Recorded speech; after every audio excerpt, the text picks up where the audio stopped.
ASMR to the G. This one is ASMR to the G too. It's my English one, and the Greek one is ASMR to the G. In our last video, we started reading chapter 1 of Harry Potter's, it's Harry Potter and the Philosopher's Stone. I didn't get to finish chapter 1, but I will continue it this evening with you. So let's pick up where we've left off. Okay. So we were at the part where Professor McGonagall and Albus Dumbledore were outside of the Dursleys' house, and they were talking. She threw a sharp sideways glance at Dumbledore here, as though hoping he was going to tell her something, but he didn't, so she went on. A fine thing it would be if, on the very day you-know-who seems to have disappeared at last, the Muggles found out about us all. I suppose he really has gone, Dumbledore. It certainly seems so, said Dumbledore. We have much to be thankful for. Would you care for a sherbet lemon? A what? A sherbet lemon. They're a kind of Muggle sweet I'm rather fond of. No, thank you, said Professor McGonagall coldly, as though she didn't think this was the moment for sherbet lemons. As I say, even if you-know-who has gone, my dear Professor, surely a sensible person like yourself can call him by his name. All this you-know-who nonsense for 11 years, I have been trying to persuade people to call him by his proper name, Voldemort. Professor McGonagall flinched, but Dumbledore, who was unsticking two sherbet lemons, seemed not to notice. It all gets so confusing if we keep saying you-know-who. I have never seen any reason to be frightened of saying Voldemort's name. I know you haven't, said Professor McGonagall, sounding half exasperated, half admiring, but you're different. Everyone knows. You're the only one you know. Oh, all right. Voldemort was frightened of. You flatter me, said Dumbledore calmly. Voldemort had powers I will never have. Only because you're too, well, noble to use them. It's lucky it's dark. I haven't blushed so much since Madame Pomfrey told me she liked my new earmuffs. Professor McGonagall shot a sharp look at Dumbledore and said, the owls are nothing to the rumors that are flying around. You know what everyone's saying about why he's disappeared, about what finally stopped him. It seemed that Professor McGonagall had reached the point she was most anxious to discuss. The real reason she had been waiting on the cold, hard wall all day, for neither a cat nor as a woman had she fixed Dumbledore with such a piercing stare as she did now. It was plain that whatever everyone was saying, she was not going to believe it until Dumbledore told her it was true. Dumbledore, however, was choosing another sherbet lemon and did not answer. What they're saying, she pressed on, is that last night Voldemort turned up in Godric's Hollow. He went to find the Potters. The rumor is that Lily and James Potter that they're dead. Dumbledore bowed his head. Professor McGonagall gasped. Lily and James. I can't believe it. I didn't want to believe it. Oh, Albus. Dumbledore reached out and patted her on the shoulder. I know, he said heavily.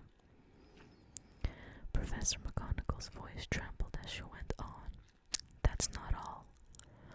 They're saying he tried to kill the Potter's son, Harry, but he couldn't. He couldn't kill that little boy. No one knows why or how. But they're saying that when he couldn't kill Harry Potter, Voldemort's power somehow broke, and that's why he's gone. Dumbledore nodded gloomily. It's true,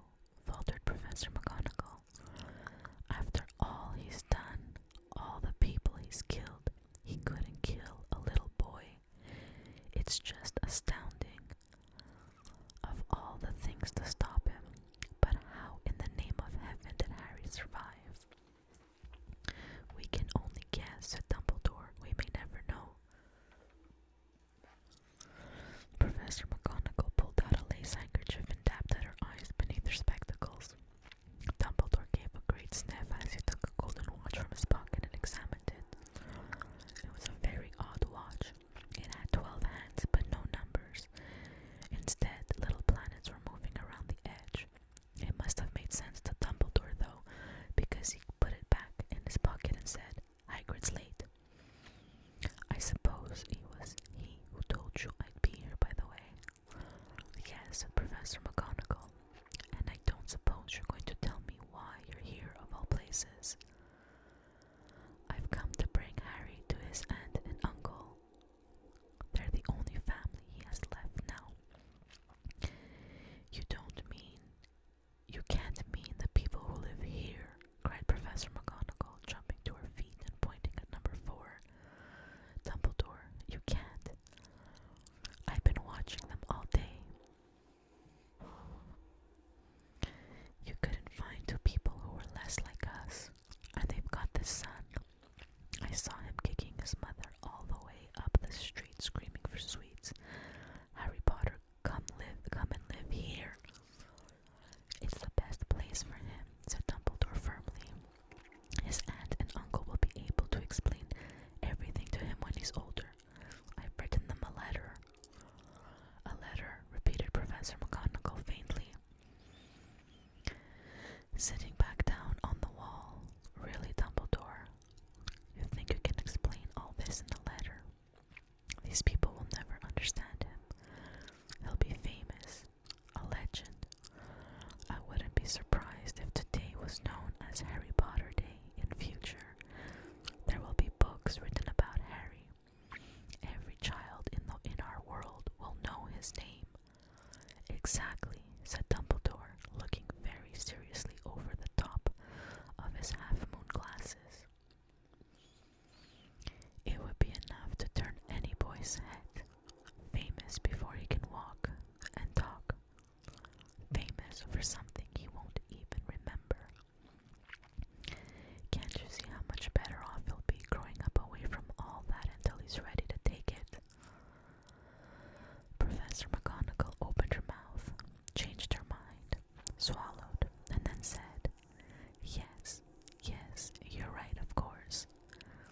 But how is the boy getting here, Dumbledore?" She eyed his cloak suddenly, as though she thought he might be hiding Harry underneath it. "Hagrid's bringing him. You think it wise to trust Hagrid with something as important as this?" "I would trust Hagrid with my life," said Dumbledore. "I'm not saying his heart isn't in the right place," said Professor McGonagall grudgingly, "but you can't pretend he's not careless. He does tend to—" What was that? A low rumbling sound had broken the silence around them. It grew steadily louder as he looked up and down the street for some sign of headlight. It swelled to a roar as they both looked up at the sky, and a huge motorcycle fell out of the air and landed on the road in front of them. I'm just gonna get a sip of water.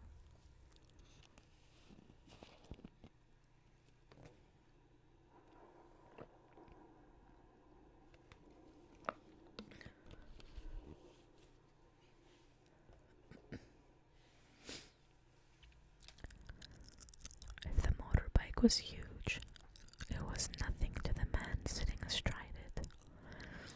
He was almost twice as tall as a normal man, and at least 5 times as wide.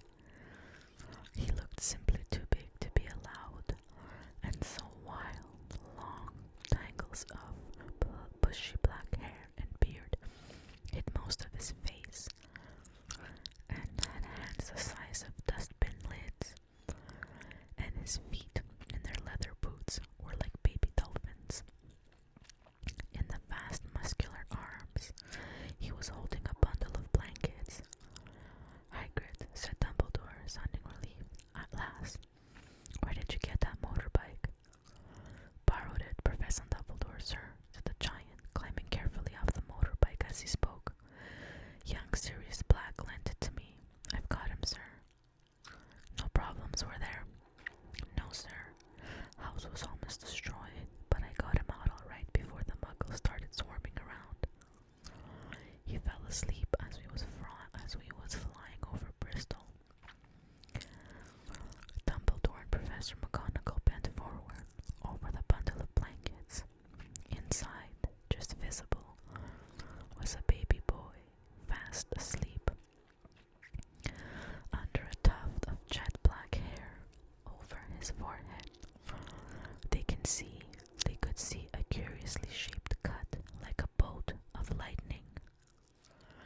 "Is this where?" whispered Professor McGonagall. "Yes," said Dumbledore. "He'll have that scar forever." "Couldn't you do something about it, Dumbledore?" "Even if I could, I wouldn't. Scars can come in useful. I have one myself above my left knee, which is a perfect map of the London Underground." "Well, give him here, Hagrid. We'd better get this over with."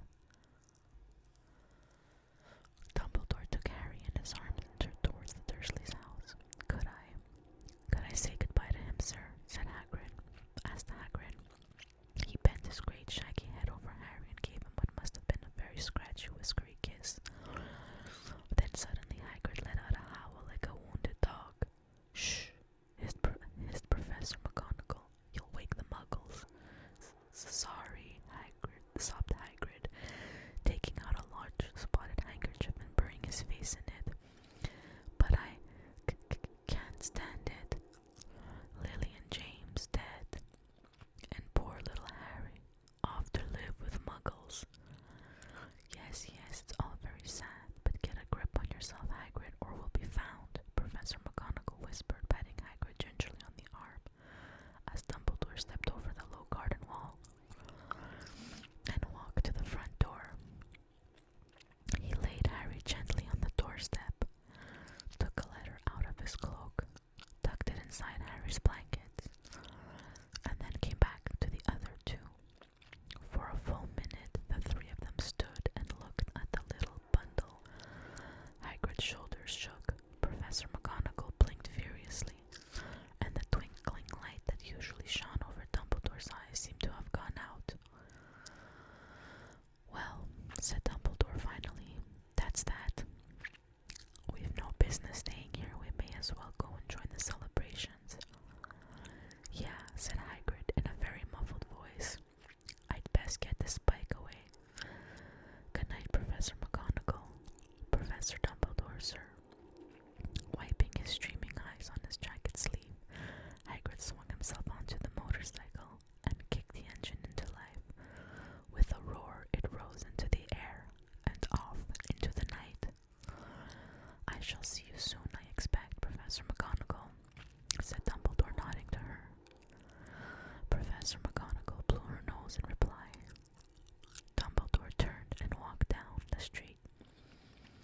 On the corner, he stopped and took out the silver put-outer. He clicked it once, and 12 balls of light sped back to their street lamp so that Privet Drive glowed suddenly orange, and he could make out a tabby cat slinking around the corner of the other end of the street.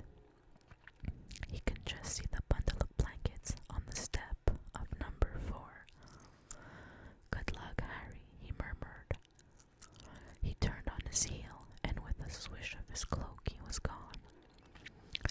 A breeze ruffled the neat hedges of Privet Drive, which lay silent and tidy under the inky sky, the very last place you would expect astonishing things to happen.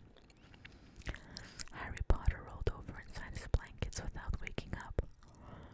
One small hand closed on the ladder beside him, and he slept on, not knowing he was special, not knowing he was famous, not knowing he would be woken in a few hours' time by Mrs. Dursley's scream as she opened the front door to put out the milk bottles, nor that he would spend the next few weeks being prodded and pinched by his cousin Dudley.